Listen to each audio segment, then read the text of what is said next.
진짜 오늘 여기 왜 있는지 모르겠네요. 네, 저는 브랜드 전략 컨설팅 회사 모라비안이라는 회사에 있고요. 저희는 20년 된 그 브랜드 만드는 일을 해왔던 회사입니다. 저희 회사를 모르실 것 같아서 이건 뭐 저희가 참여했던 책들이고 최근에 저희가 많이 쓰고 있는 책들이고요. 관심 없으실 것 같긴 한데 지금 부동산에 다 눈이 보셔서 관심 없으실 것 같긴 한데 저희 회사가 만들었던 브랜드, 저희가 리뉴얼해서 성공했던 브랜드, 런칭 전략했던 브랜드, 그리고 이거는 동아시아 지역 저희가 전체 마케팅 전략했던, 그리고 국내 런칭할 때 했던 브랜드들입니다. 이거 말도 많고요. 지금 최근에는 뭐 화장품 브랜드 런칭하는 것도 같이 하고 있고, 특별히 저희 회사에서 저는 이제 공간과 지역과 그리고 도시재생 관련된 일들을 하고 있습니다. 저희는 이제 기획하는 일을 하는 사람이다 보니까 기획하는 사람들이 최근에 공간을 어떻게 바라보고 있고 또 어떤 식으로 좀 얘기를 해야 되는지를 해드리면 좋겠다 생각을 했는데 전 자본주의 요정이 아니기 때문에 제가 그리고 저는 이제 주로 남의 돈을 벌어들이는 일을 많이 했기 때문에 저희가 아까 보여드렸던 브랜드들은 대부분 국내에서는 그래도 성공한 브랜드로 알려지고 있고 단기간에 몇천억 매출을 냈던 브랜드들이에요. 그러니까 그런 일들을 하면서 저희가 어떻게 다르게 사고하는지를 좀 보여드리고 싶었던 생각이 있고요. 두 번째는 사실 최근에 하고 있는 사업 프로젝트를 좀 보여드리면 좋은데 제가 보니까 이거는 이렇게 나가면 안 된다고 말씀드렸는데 보니까 다 나가더라고요. 그래서 이제는 진짜로 안 가져오고요.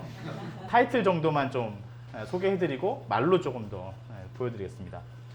왼쪽에 보시면 보통 우리나라 사람들이 이렇게 얘기하죠. 왓에서 시작을 해서 Y를 얘기를 하고 Y에서 시작해서 왓을 얘기하는 거는 조금 더 서양적인 사고라고 얘기를 하시는데 뭐 꼭 그렇지는 않고요. 기획하는 사람들이 주로 오른쪽에 있는 사고들을 많이 얘기하시고 저희도 오늘 그 부여에서 무엇을 하지를 얘기를 하시는 분들이 많을 텐데 그게 아니라 여기서 왜 이런 일을 하고 있어야 될까에 대한 고민들을 하시는 게 필요하다는 생각을 했습니다. 주로 왼쪽에 보시는 삼성 핸드폰 같은 경우는 화면의 사이즈, 속도, 용량 뭐 이런 걸 얘기하고 애플은 라이프 스타일이나 경험, 우리는 왜 이러고 있을까? 이런 얘기들을 많이 하시잖아요. 그쵸? 근데 이런 얘기들을 사고를 바꾸는 게 되게 쉽지 않아요. 저희 팀원들도 제가 맨날 이런 얘기를 하는데 되게 쉽지 않고 사고의 확장이라는 게 되게 쉽지 않습니다. 근데 왜 이런 사고의 확장들이 지금 필요하냐면 뉴노멀 시대이기 때문이에요. 근데 뉴노멀이라는 단어는 사실 여러분이 처음 들으신 건 아마 코로나 때문에 들으셨겠지만 사실은 저성장 기조의 이 시대를 계속해서 뉴노멀이라는 시대로 얘기를 했고 이미 이 단어들이 사용된 거는 꽤 오래된 얘기입니다. 그러니까 저성장 기조에 살아가신 여러분 안에서 유일하게 성장 기조는 이제 부동산으로 보이시잖아요. 그렇죠? 저도 이번 학기 부동산 수업을 제가 제가 지금 박사과정 중인데 들으면서 깨달은 게 뭐냐면 이게 어떻게 벌지는 좀 보이더라고요. 보이는데 내가 이걸 할까에 대한 고민들은 생겼어요. 근데 어쨌든 이게 그 상황을 이해하는 거는 그 시장에 들어가는 사람이고 들어가지 않은 사람이건 해야 되겠다는 생각을 했습니다. 그래서 제가 사실은 저는 제 인생의 변곡점에 고등학교 때 IMF를 보고 제가 사실은 되게 좋은 프로젝트를 했었거든요. 대학교 졸업하고 나서 캄보디아 신도시 만드는 프로젝트를 지금 우리나라 세종시보다 더 큰 프로젝트인데 대조리 할 수 없는 일인데 마침 어떻게 끼워서 하고 있었는데 이 금융위기라서 다 없어졌어요. 프로젝트가 아예. 그래서 지금은 이제 허허벌판이고 제가 이제 강남에 사모님들 모시고 가서 여기 시청 들어서고요. 이렇게 아무것도 없는데 여기 시청 들어서고요. 저 건너편에 시청 앞에 분수하시죠. 뭐 이런 거 얘기했었어요. 근데 실제로 될 줄 알았죠. 근데 이제 금융위기 이후에 저도 믿었고 이제 그분들은 진짜 신앙처럼 받아들이시고 근데 금융위기 이후에 이런 것들이 안 된다는 것을 저희가 많이 알게 됐어요. 그리고 그게 사실 뉴노멀 시대입니다. 왜냐하면 더 이상 옛날만큼 빨리 성장하지 않는다는 걸 알고 급여가 빨리 성장하지 않고요. 여러분의 이제 성장하는 건 사실 지금 남아있는 끝물에 있는 부동산만 남아있는 건데 이러한 상황 가운데 여러 가지 노인들이 아니야 괜찮을 거야 라고 했던 부분들 예를 들면 온라인 시장이 변화하지만 괜찮을 거야 했던 부분들이 사실 코로나라는 상황들 가운데서 굉장히 폭발적으로 이런 일들의 시대가 변하는 걸 경험하잖아요. 그렇죠? 우리나라 전체 리테일 시장에서 온라인의 비중이 몇 %일까요, 여러분? 네? 되게 구체적이신데? 그 정도면 이제 저희는 이런 얘기를 하면 안 됩니다. 왜냐면 오프라인에서 뭘 파겠어요. 지금 30% 정도 넘습니다. 근데 아마 시장에 안착하기로는 30에서 40% 정도가 안착할 거라고 예상을 하고 미국은 몇 %일까요?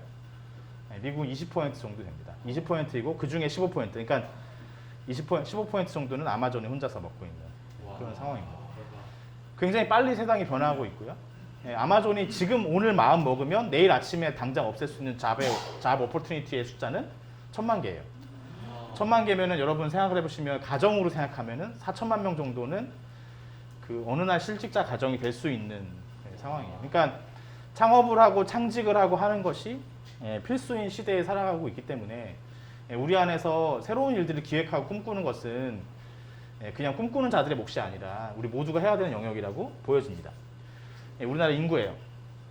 자, 굉장히 과거부터 찾았기 때문에 임진왜란부터 쭉 보시면 쭉 이렇게 인구가 지나와서 한국 전쟁 때 엄청 죽고, 그리고 나서 우리가 흔히 얘기하는 베이비 부머 세대들이 열심히 애를 낳아주셔서 그 제동을 이제 뭐 정부에 좀 걸고 했지만 지금 피크를 맞이하고 있죠. 우리나라 출산율이 몇 명일까요? 여기는 좀 옛날 게 나와 있는데 출산율은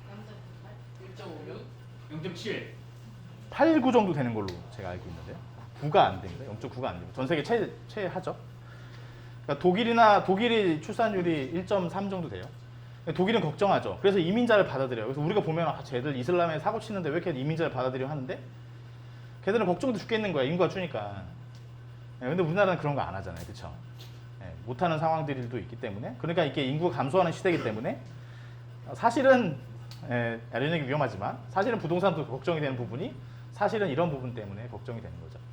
근데 아직까지 한동안은 오를 수도 있다고 얘기하는 거는 우리나라의 인구수는 줄지만 가구수는 아직까지 좀 늘고 있거든요. 그래서 그런 부분들이 사실은 시장에서 영향을 미치는 부분들인데 이때에 우리가 할 수 있는 일들의 변화가 있습니다. 흔히 우리가 마켓을 볼 때 이런 그래프 많이 보셨죠? 시장이 성장했다가 쇠퇴하는 형태의 그래프들을 많이 보셨죠? 근데 이게 이런 일들을 처음에 하는, 예를 들면 스마트폰으로 한다면 시장 초기에 이노베이터들은 애플이 되고요. 그거를 빨리 들어가서 제일 많이 먹는 애들은 갤럭시 같은 패스트 팔로워가 되고, 시장이 쇠퇴하는 상황에서는 고민을 하게 됩니다. 이 시장을 다시 어떻게 키울 것이냐에 대한 고민을 하거나, 아니면 이 세분화된 시장 가운데 세분화된 부분들을 어떻게 먹어낼 건가에 대한 부분을 하게 되는 거예요. 그래서 지금 여러분들이 지금 세대들을 제가 이렇게 만나보면 예전에 비해서는 저 카페 할 거예요 이런 얘기 안 하시고요. 저 무슨 카페 할 거예요? 예를 들면은 애견들이 올 수 있는 카페를 할 거예요. 그러니까 이렇게 더 세분화된 이야기를 하는 거는 태생적으로 우리 시장이 한국의 모든 시장들이 세분화된 시장으로 가고 있다는 거를 태생적으로 경험하고 있다는 거죠. 이때 제가 50대가 되기 전까지는 강의 때 한자 성어를 얘기하고 싶지 않았는데 이때 제가 하는 한자 성어가 딱 2개가 있습니다. 하나는 낭중지추고요. 여러분 아시죠? 낭중지추고, 두 번째는 지피지기면 그런 말은 손잡을 필요가 없습니다. 불태입니다. 불패가 아니고 불태입니다. 위태롭지 않다라고 하는 건데, 두 가지 관점이 되게 동일한 관점인데요. 하나는 뭐냐면 경쟁자에 대한 이해가 되게 높아야 되는 거야. 그러니까 사실은 브랜딩이 예전에는 이름을 만들고 디자인을 하고 하는 것들로 이해하는 분들이 있을 때는 그냥 내가 좋아하는 것들을 만들면 된다고 얘기를 했지만, 사실 브랜드의 되게 중요한 관점은 경쟁적 관점에서 내가 어떻게 차별성을 얻느냐에 대한 부분이거든요. 그래서 그런 부분들이 지금 시장에서 되게 필요하다고 하는 것들을 기회가 되면 그 부분만 강의를 하고 싶지만 되게 느끼고 있습니다. 예전에 찜질방에 없을 때는, 제가 대학 때는 MT를 막 애들 찜질방에 가고 그랬거든요. 찜질방이 없을 때는 찜질방이 생기면 다 잘 됐어요. 근데 어느 순간 찜질방이 포화 상태가 됐을 때는 이제는 어떻게 찜질방을 만드시냐면 대규모 자본이 들어와서 대형 찜질방을 만드세요. 찜질방에 갔더니 갑자기 저기 수영장도 있고, 찜질방에 갔더니 뭐 탁구도 치고 막 옆에서 막 다트 던지고 있고, 막 그 애들 게임 오락실도 있고, 뭐 옛날에는 찜질방 가면 라면만 끓여줬는데 지금은 거의 정찬이 나오고 뭐 치킨이 나오고 이러죠. 그게 왜냐면 대형화 시키는 작업들이 하는 게 보통 들어갑니다. 근데 앞으로는 그거를 더 쪼개는 방식들로 승리할 거예요. 여성조형 찜질방. 여성조형 찜질방은 크게 안 만들어도 돼요. 시설 안 좋아도 돼요. 여자들이 마음만 잡으면 되거든요. 예를 들어 수건을 몇 장 더 준다든지. 여자들은 알잖아요, 지금 그죠? 여자 수건을 더 준다든지, 식혜를 잔뜩 주든지, 아니면은 별거 아닌데 이렇게 아주머니가 이렇게 밀가루에다가 꿀이라도 좀 발라서 팩을 좀 해준다든지. 그러니까 이런 걸 하면은 먹히거든요. 동의하지 않는 분들도 있겠지만 예, 그게 무슨 얘기냐면 우리가 자본이 많이 없고 그리고 세분화된 시장을 들어갔을 때 그걸 더 날카롭게 할 수 있는데 그 날카로운 시장이 먹힌다면 생존할 수 있다고 하는 게 지금 시대 브랜딩에서 필요한 영역입니다. 특화하고 소규모로 만들고 더 정확한 타겟팅을 하는 작업들이 필요하다고 하는 것이 브랜딩에서 지금 필요한 부분입니다. 브랜드의 시대가 다시 오고 있어요. 예전에 브랜드가 왜 필요하다냐고 했냐면 여러분 1970년대에 나온 책들 포지션이라는 책 혹시 보셨는지 모르겠지만 그 책이 필요할 때는 어떤 시대였냐면요. 이전 세대들은 만들면 다 팔리던 세대를 경험하셨던 분들. 그러니까 성수동에 저희 카페가 있는데요. 성수동에 원래 뭐가 있었냐면 153 볼펜 공장이 있었어요. 153 볼펜이 팔릴 때는 만들면 다 팔리던 시대였거든요. 근데 지금은 볼펜을 만들어도 안 팔려요. 왜냐면요. 최근에 문방구 가보셨는지 모르겠지만 가면요. 볼펜 종류가 1000개 넘게 있거든요. 그러니까 이런 시대가 되니까 차별화의 필요성은 더 커지고 있는 거예요. 그래서 사실 그 시점에 얘기하는 게 1970년대인데 그 사이에 뭐 마케팅이 더 중요하고 이런 얘기 뭐 짬뽕 하다가 다시 브랜딩이 중요한 시대로 간다는 얘기를 굉장히 많은 사람들이 합니다. 여러분 더울 때 에어컨 생각나시죠? 에어컨 하면 생각나는 브랜드가 뭘까요, 여러분? 다행입니다, 여러분. 네. 요즘 김연아 때문에 자꾸 이렇게 삼성 에어컨 얘기하는데 휘센 전 세계에서 굉장히 긴 기간 동안 세계 1위를 했죠. 지금은 중국 브랜드가 1위를 하지만 휘하는 바람 소리에서 나온 브랜딩을 했어요. 근데 우리가 이게 브랜딩이 잘 됐다고 돼서 중요한 게 아니라 휘센은 LG는 모터를 잘 만들어요. 이거는 썰이 아니라 실제로 대부분의 대형 가전제품 회사들이 모터를 외주화시킬 때 자체적으로 만들어요. 이거는 실제 리얼리티가 있는 거죠. 그러니까 그래서 그러한 시대들이 필요해지고 있다라고 하는 겁니다. 흔히 마케팅의 교과서라 불리는 P&G 같은 회사들이 마케팅 부서를 없애고 브랜딩 부서를 만들어요. 뭐 더 설명드리고 싶지만 좀 너무 자세한 얘기라서 이게 너무 오래된 사례다. 지금 에버노트 다시 망해가지고 지금 적절한 사례 아닌데 제가 너무 안 바꾸고 있어가지고 근데 여러분 아시는 것처럼 노트 테이킹 어플은 전 세계에 1000개가 넘었어요, 당시에. 근데 에버노트만 성공했어요. 사실 돈을 냈어요. 지금 다시 망해서 제가 할 말은 없지만. 근데 무슨 얘기냐면 에버노트만 조금 브랜딩에 대한 관점들을 갖고 있었던 것 같아요. 그러니까 그게 사실은 되게 중요한 시대라는 겁니다. 우리가 흔히 얘기하는 브랜딩은 구별하는 거에서 시작을 하는데 이게 브랜디드 태우다는 말에서 나온 거거든요. 버언이라는 말에서 나온 거거든요. 근데 그 브랜드가 낙인이라는 거였는데 사실 이거는 구분짓다라는 거에 기본적인 거예요. 그러니까 저 집 소랑 우리 집 소랑 구분짓겠다는 거예요. 그래서 이런 거죠. 이장님네 소와 홍길동네 소를 구분짓겠다는 거에서 나온 게 브랜드거든요.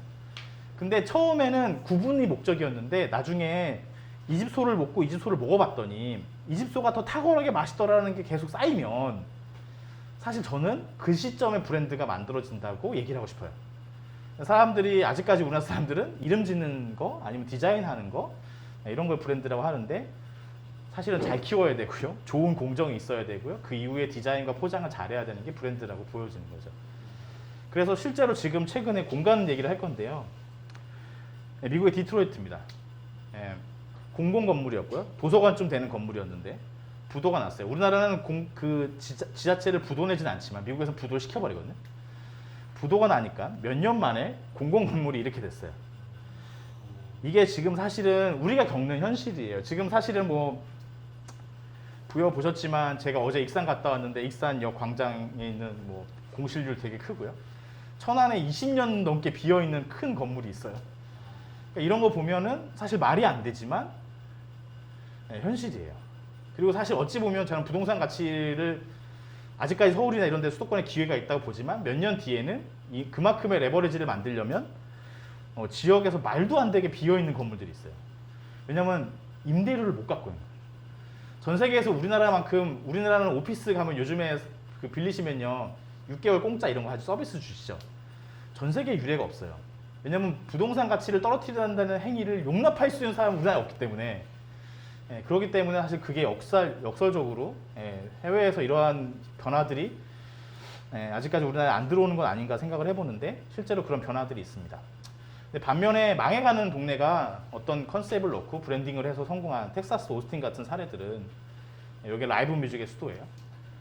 근데 라이브 음악을 갖고 도시를 브랜딩했더니 여러분이 아시는 그 오바마가 가서 막 이렇게 쇼하고 했던 게 SSXW라고 하는 그 축제인데 예, 그런 축제들이 이곳에서 열립니다. 저희 회사 갖고 있는 방범돈이에요. 그래서 지역을 분석을 해서 지역의 정체성을 만들고 예, 순서가 이렇게 됩니다. 저희의 순서는 컨텐츠, 그 다음에 인프라 공간, 그 다음에 매니지먼트, 그 다음에 커뮤니케이션이에요. 디벨로퍼들은 대부분 어떻게 생각하시냐면 공간, 뭘로 채우지?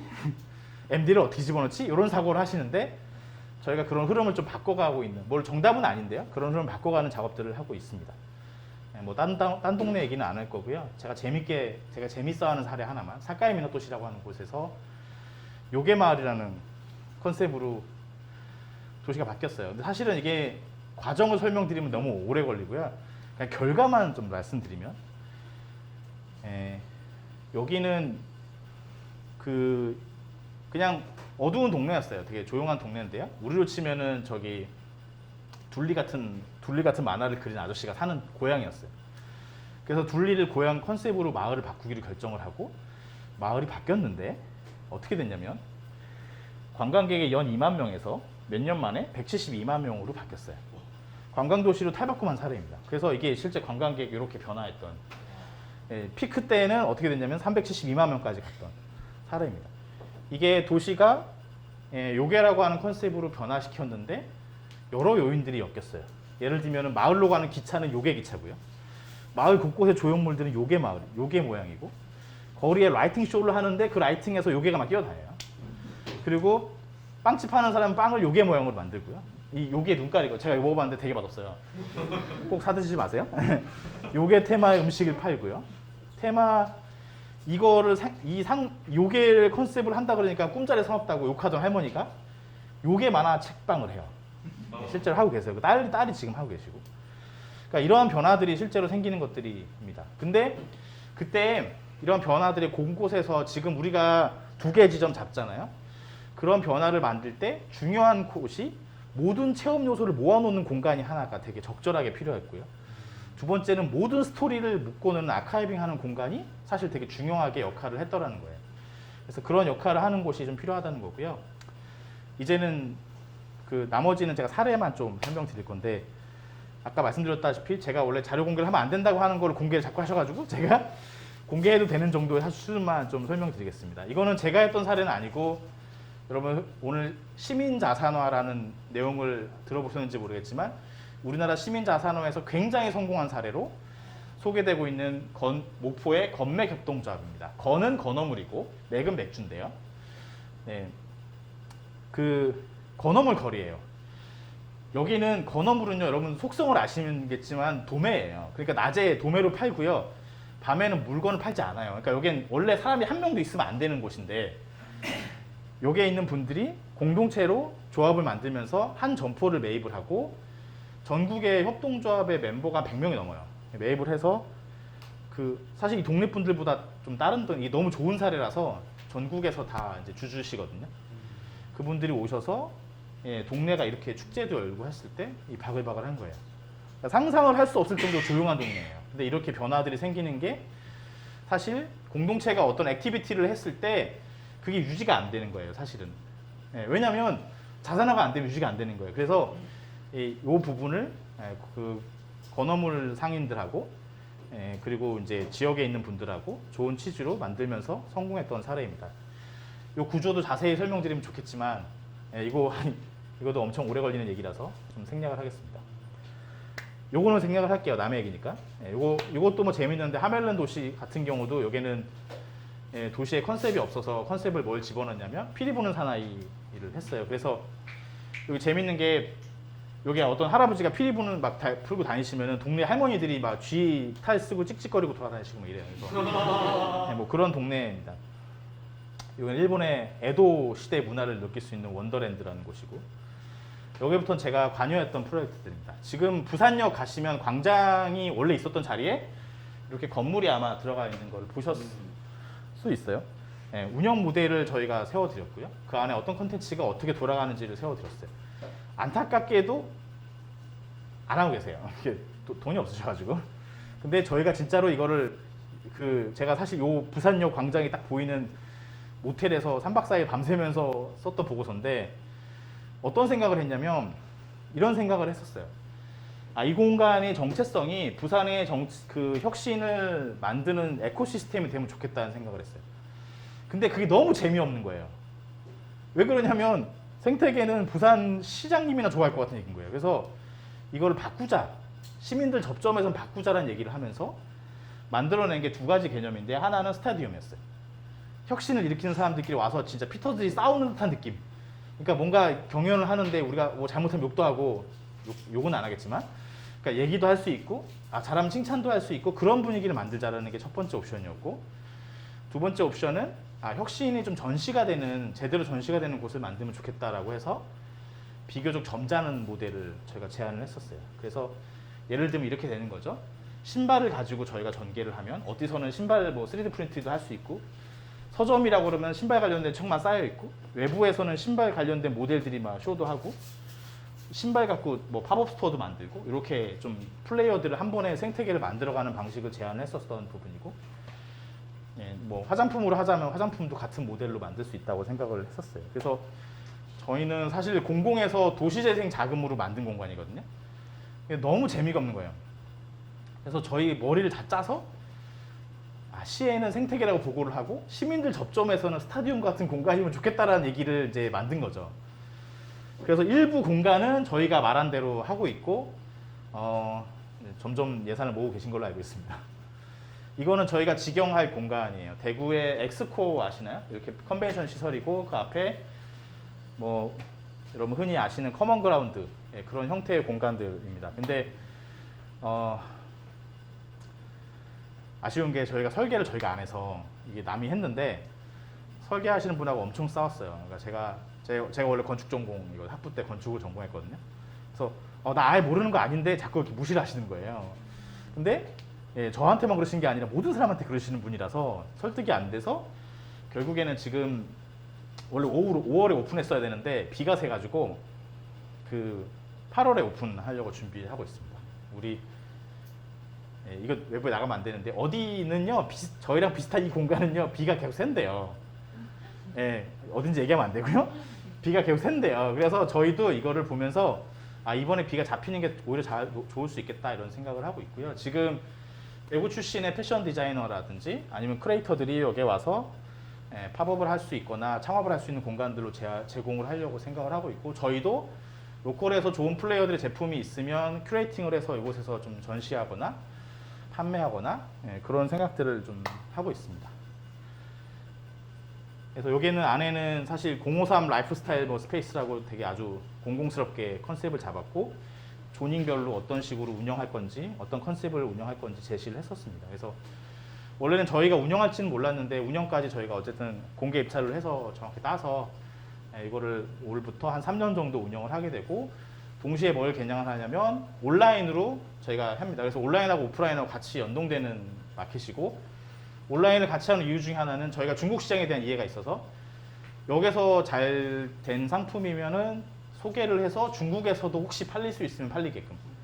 근데 중국은 이제 혹시라는 말을 왜 쓰냐면 다수가 팔리는 게 아니라요. 한 번 사시는 분들이 몇천 개씩 이게 사가시니까 그 중에 이제 대박이 몇 건이 나왔으면 좋겠다 이런 생각을 하면서 지금 운영을 하고 있습니다.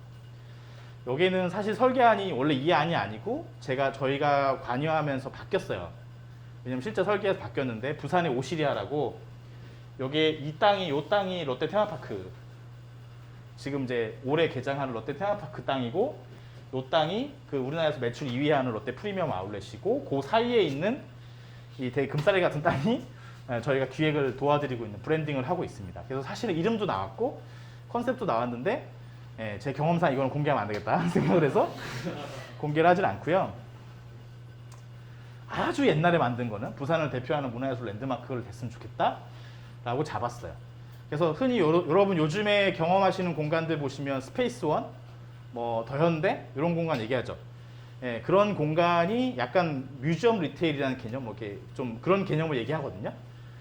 근데 저희는 그 다음 단계 땡땡땡 리테일 이런 식으로 잡고 있습니다. 그래서 이거는 진짜 왜냐면 이게 한두 푼짜리 사업이 아니라서 제가 지금 얘기할 수는 없고 나중에 이제 광고 같은 걸 보시면은 제가 그때 했던 얘기가 뭔지 이렇게 보실 수 있는 그런 사업들로 좀 구성되어 있고 재밌는 게 여기는 제가 뭘 준비하냐면 이 안에 창업팀들이 들어가는 걸 준비를 해요. 그래서 창업 교육을 하고 나서 잘하는 팀이 있으면 이곳에서 테스트 마켓을 저희가 이제 옥상에 그 어디까지 말해야 되지? 하여튼 어떻게 뭐 걔들이 뛰어노는 공간이 있는데 그 공간 옆에 테스트 마켓을 만들거든요. 그래서 창업하는 팀이 약간 테스트로 했다가 잘 되면 이 성적이 막 평가가 돼가지고 너 잘하는 놈이다 그러면 뽑아서 실제로 마켓을 그 안에 정식 매장을 열어줄 거예요. 정식 매장을 열었는데 또 잘한다 그러고 하면은 저희가 외부 투자까지 넣어서 실제로 그 딴 데 나가라 이제 딴 데 좀 진출시키는 것까지 생각을 하고 있습니다. 그래서 요거는 아직 미정이긴 한데 저희가 이런 구조로 제안을 해서 진행을 하고 있는 사업들입니다. 이거는 제가 이제 마지막으로 소개해드릴 건데 되게 공공스러운 거 하나를 좀 했으면 좋겠다 생각을 해서 밀양 아리랑 테마파크라는 공간이고 저희가 기획을 했고 이거 자신 있게 말씀드려도 되는 게 지금 거의 이대로 될 거예요. 그래서 밀양의 아리랑이라는 주제로 테마파크를 열고 있고요. 테마파크라고 하지만 사실 공공스럽잖아요. 그래서 거의 이제 전시관, 뭐 체험장, 뭐 공연장 이런 건데 저희가 이걸 테마파크라고 자신 있게 말할 수 있는 이유는 뭐냐면 이곳의 컨텐츠가 밀양이란 전체를 테마파크 삼아서 움직이게끔 설계를 했어요.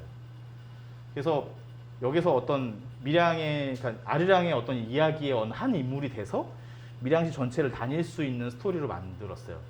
그래서 이거를 사실 어플을 개발하거나 좀 제안을 했는데 그 돈이 없으시잖아요, 보통 지자체에서. 그래서 저희가 그 전 단계를 제안을 했어요. 그러니까 예를 들면은 돈이 없어도 이 동네에서 코스로 돌아다니면서 체험을 할 수 있게끔. 예를 들면은 일단 저희가 만든 컨셉은 이거고요. 커뮤니티 그라운드라는 얘기를 했는데 예를 들면 이 동네 마당에서 그 아리랑 스토리 보면 아랑이라고 이렇게 나중에 나비가 되어서 전설의 고향 보셨나요? 아 너무 세대가 차이. 네. 전설의 고향에서 나비가 되어서 날아가는 이야기가 그런 얘기가 나오는데 그런 이야기가 있어서 그 이야기를 이 마당에서 체험하고 가능하면 이 강 건너에 있는 공간까지 좀 가면서 스토리가 완성되게끔 했어요. 그래서 처음에는 엄청 재미있지는 않을 텐데 그래도 나름 스토리텔링이 되는 공간으로서 이 공간의 시작점이 되게끔 설계를 하고 보통은 이거 했는데 이 공간에 사람 안 찾아오면 끝이잖아요. 그래서 저희 생각은 이 공간에 왔을 때 아리랑이라는 스토리를 가지고 도시 전체를 뛰어다닐 수 있게끔 하자라는 개념으로 설계를 했죠. 그래서 이렇게 시민 배우들 여기는 그게 있어요. 얘네는 축제를 하면은 시민 배우들을 뽑아서 이렇게 퍼포먼스를 시키거든요. 그래서 이거 되게 좋다. 그래서 시민 배우들을 이용을 해서 시민 배우들이 곳곳에서 활동을 하게 하면서 이게 확장되면 좋겠다는 생각으로 컨셉을 정리를 하고 있고 이런 거예요. 아랑의 원호를 만나서 사또를 만나고 이렇게 나중에 연을 날리면서 아랑의 원호를 풀어주는 이게 지금 공개할 수 있는 범위가 되게 유치한 건데 나중에 좀 더 재밌게 됩니다. 그래서 처음에는 이렇게 도시 공간 안에서 이 플레이들을 하게끔 설계를 하고 나중에는 밀양시 전체를 대상으로 플레이가 되게끔 이렇게 설계를 했었어요. 그래서 이게 사실 왜 이렇게 되게 이 정도까지 안 해도 되는데 왜 이렇게 공공 프로젝트를 하면서 저희가 빡세게 하느냐. 저희 목적은 하나죠. 지역이 잘 살았으면 좋겠어요. 근데 이게 왜 그러냐면요.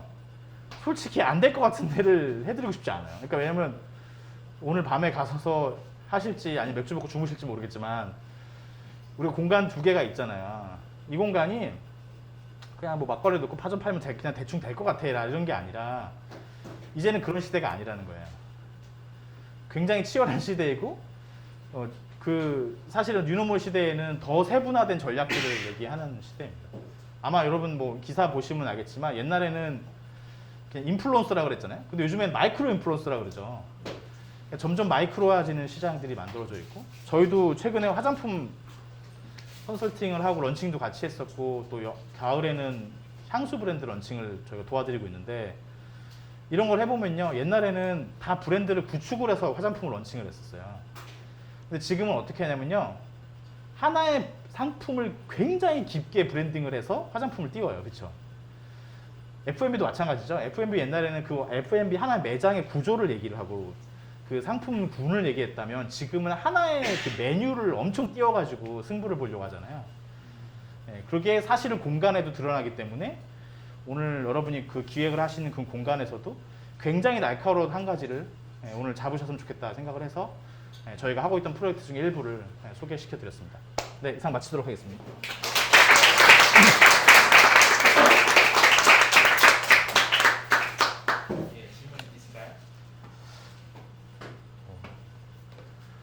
자산이 없어서 아마 질문 안 하실 것 같은데. 네. 네, 저희 그 자산가 로컬 C 이야기에서 C가 뭔지 아세요?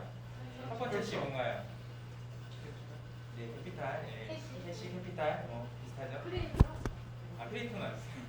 크리에이터는 없습니다. 컬처. 네, 컬처 얘기하셨고요. 저희가 캐피탈, 돈, 자본 얘기하다가 처음으로 컬처 얘기하셨고 또 뭘 얘기했죠? 커뮤니티, 지역에 대한 얘기했고 제 마지막이 이제 코퍼레이션인데 그걸 홍 시장님이 해주시면 좋겠네요. 제가요? 예, 협력 안 하세요? 네, 아무튼 질문 또 있으실까요? 네. 그 정성한 밴드 얘기했었잖아요. 네. 근데 공공사업도 그렇고 예를 들어서 건물도 요즘에는 콘텐츠가 없으면 사실 뭐 그냥 네네. 그러저러한 그냥 뭐 콘크리트 덩어리를 막는 거니까. 네네. 거기에 투자가 안 일어나죠. 그쵸. 네. 그럴 때 어떤 기준으로 뭘 세우세요? 그 공간마다 다르기 때문에 그게 좀 말씀드리기가 애매하네요. 네. 그리고 사실은 이제 저희도 옛날에는 뭐 잘 나가는, 그러니까 옛날의 개발 방식은 잘 나가는 MD들을 일으켜서 찾아서 넣으면 됐었어요. 그래서 지금의 MD 회사들의 상당 부분은 그런 경험들, 그러니까 예를 들면 백화점 MD 했던 분들이라든지 이런 분들이 들어와서 하고 계세요. 지금 우리나라 잘 나가는 브랜드들이나 아니면 해외에서 하신 분들. 근데 저희가 업계를 좀 바꾸고 싶은 마음은 뭐냐면 필요하면 없는 거는 만들어서 집어넣자라는 개념까지 생각을 하고 있어요. 그래서 저희가 실제로 부산에 있는 공간은 예를 들면은 이게 그 어떤 몇몇 갤러리라든지 이런 것들도 좀 기획을 하고 있고 공연장 같은 경우도 일부 직접 기획을 하고 있고요. 그게 사실은 저희 자산이 아니기 때문에 이제 의사결정자가 또 있죠. 그래서 그런 부분들은 좀 고민을 하고 있고요. 그리고 이제는 옛날에는 큰 덩어리를 앵커라고 하는 거를 집어넣고 했었는데 그게 안 되게 이미 시작했어요. 그래서 그 다음 나온 게 뭐냐면 여러분 서브 앵커라고 하는 뭐 우리가 유니클로 같은 SPA 브랜드라든지 그런 데들이 많이 활동을 했었고요. 근데 지금 제가 감히 예언하기로는 앞으로는 그 퍼블릭 스페이스나 아니면은 문화예술 스페이스가 앵커가 될 거예요. 그러니까 더현대 보시면 어떤 판매 시설보다 퍼블릭 스페이스의 비율이 높아요. 예, 그게 있고 그러면은 처음에는 이제 흐름을 보니까 이거 갖고 안 되니까 미술도 집어넣고 퍼블릭 스페이스도 키우자라고 해서 하겠지만 그 다음에는 뭐가 될까요? 그 퍼블릭 스페이스를 세분화하는 게 될 거예요. 처음에는 누구나 좋아하는 공원 놓고 새소리 들리고 물소리 들리고 그걸 하겠지만 그 다음 모델은 더 세분화된 거를 아마 요청하게 될 겁니다. 네, 그거에 따라서 온라인 시키는 게 일이지 이렇게 원칙이 있다고 말씀드리기는 어려울 것 같아요. 네. 그 지자체랑 일하실 때 아까 얘기하신 게 돈이 없어서라는 내용이 많이 들어가잖아요. 근데 아, 맞아요. 그게 속상하죠. 근데 이제 혹시 가장 베스트 사례로 하나 얘기할 수 있는 게 여쭤보고 싶은 게 자산은 별로 없어요. 지자체가. 네. 근데 그분들의 의도나 기획 의도는 하나 그리고 진짜 하고 싶어가지고 좋은 결과가 나왔던 케이스가 혹시 있는지 궁금합니다. 제가 오늘 밤에 생각해 보겠습니다. 그거는 생각해 보셨으면 좋겠고요. 근데 지자체는 문제가 뭐냐면 예를 들면 운영 원칙이 바뀐다라는 게 문제라서 저희도 그거를 경험해 보기 때문에 혹시나 대구 사례가 저희가 그런 사례를 만들어 보겠습니다. 네, 그렇게 했으면 좋겠고 사실 제가 지금 아직 그 발표가 안 나서 말씀 못 드리는 게 어디 하나의 물류센터를 저희가 크리에이터 공간으로 바꾸는 작업을 할 거예요. 물론 이제 저희가 발표를 했고 이제 대기를 기다리고 있는데 그렇게 됐을 때도 저희가 이게 기존에는 다 시민 공간으로 해야 된다 이런 식의 얘기거든요. 왜냐면 그거는 틀리지 않잖아요. 그러니까 여기 녹지가 많으면 좋겠어 이거 다 틀리지가 않잖아요. 예, 근데 이제 그거 갖고는 안 성공 못 하니까 이제 그런 원리들을 깨기 위해서 사실은 저희가 먼 길을 돌아가는 거죠. 이거 그 설득하기 위해서 예를 들면 밀양 아리안 테마파크 같은 경우도 중간 보고 3번인가 4번 했거든요. 그러니까 그래서 돈이 안 돼요. 너무 힘들겠어요. 그래서 네, 그런 작업들을 하면서 하는 거고 저희가 이제 그런 성공 사례를 만들기 위해서 고민하고 있습니다. 네. 네. 그 기획적 사고에 대해서 처음에 말씀해 주셨는데 네. 그럼 어떤 프로젝트를 할 때 그런 기획에 대한 뭐 어떤 프로세스가 있다든지 처음에 시작할 때 어떤 식으로 하는지 좀 궁금했거든요. 저는 프로젝트 새로 맡잖아요. 예를 들면 브랜드 런칭이나 이런 걸 맡으면 그냥 사람이 바뀌어야 돼요. 예를 들면은 제가 보는 기사가 바뀌고요. 키워드 뉴스가 바뀌고 예를 들면은 그 분야에서 잘 나가는 메일링 서비스 다 신청을 하고요. 그 분야에서 합한 사람들의 페이스북 팔로우를 다 하고 인스타그램도 그 사람들 거 다 따르고 그러면 이제 주변에 그 분야의 지식들이 떠다니게 되잖아요. 그렇게 몇 개월을 보내야 되는 거고 그리고 일반적으로는 저희는 4가지 분석을 합니다. 첫 번째는 환경 분석, 트렌드 분석을 하고요. 두 번째는 경쟁자 분석을 하고 세 번째는 자사 분석을 해요. 그러니까 그 지역이 어떻게 그런 가 갖고 있는가. 그리고 네 번째는 고객 분석을 합니다. 그래서 이 4가지 분석이 한 가지 방향으로 모이게끔 모으는 작업을 하는 거예요. 근데 이게 왜 중요하냐면 아무것도 아닌 것 같지만 왜 중요하냐면 세상의 책들은 그 중에 하나를 되게 강조해서 얘기하게 돼 있어요. 예를 들면은 차별화가 정답이다. 예를 들면 우리 여러분 보랏빛 소 뭐 이런 책 보셨죠? 그 얘기 뭐냐면 차별화가 정답이라는 얘기를 해요. 아니면 뭐 역량에 시작해라 뭐 이런 얘기를 하죠. 그거는 자사 중심의 얘기를 하는 거거든요. 근데 다 맞는 것 같아요. 어디서 들어보면 왜냐면 그렇게 성공 사례 있거든요. 근데 우리가 실패하지 않기 위해서는 크로스 체킹을 해야 되고 그 크로스 체킹을 한 것이 앞으로는 더 정확한 정체성이 될 거기 때문에 그러한 사고를 한다고 보시면 될 것 같아요. 그래서 처음에는 생각을 모아서 깔때기로 만들고 그 다음에는 다시 펼쳐지는 게 사실 프로세스 생각하는 거에 되게 로직이죠. 저희의 로직이죠.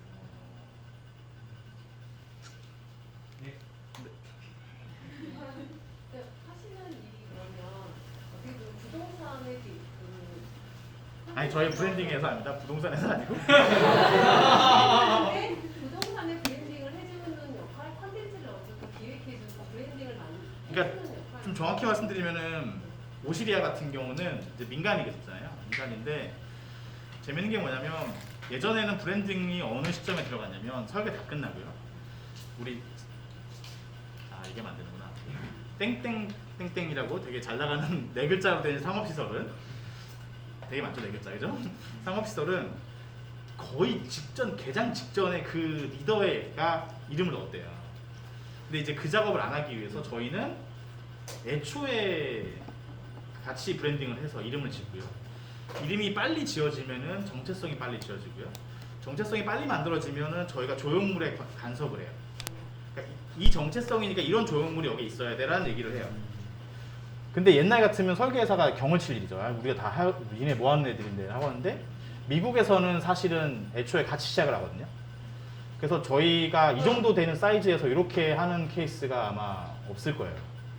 그러다 보니까 아직 그 업무 영역에 대해서 다 인정을 못 받긴 한데 그 저희 정체성은 브랜드를 만드는 사람들이기 때문에 저희는 브랜드 만드는 사고로 일을 하고 있고 필요하면 그게 디자인적으로는 건축 쪽에 잔소리를 하고 MD에 잔소리를 하고 기획하는 사람한테 잔소리를 하고 운영하는 사람한테 잔소리를 해서 전체적인 것들이 다 온라인 되게끔 하는 게 저희 역할이에요.